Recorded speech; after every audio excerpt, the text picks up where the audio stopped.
ભુજમાં સગીરા પર દુષ્કર્મ આચરનારા નરાધમને 20 વર્ષની કેદ. કોટડાના રિક્ષા ચાલકે 15 વર્ષની સગીરાને લગ્નની લાલચ આપી કર્યું હતું અપહરણ.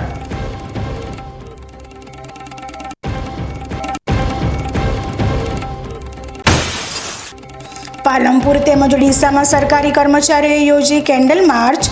આતંકી હુમલાના મૃતકોને અપાઈ શ્રદ્ધાંજલિ.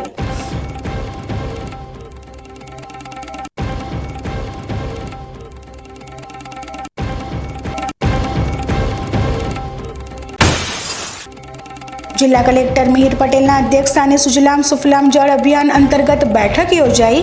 જિલ્લા અમલીકરણ સમિતિ દ્વારા કુલ 4804 કામોને આપવામાં આવી મંજૂરી.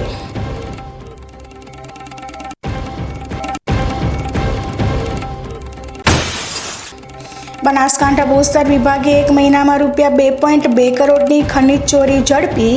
ભૂસ્તર વિભાગે એપ્રિલ 2025 દરમિયાન 81 કેસો કરીને કાર્યવાહી કરતા ખનીજ ચોરોમાં ફફડાટ.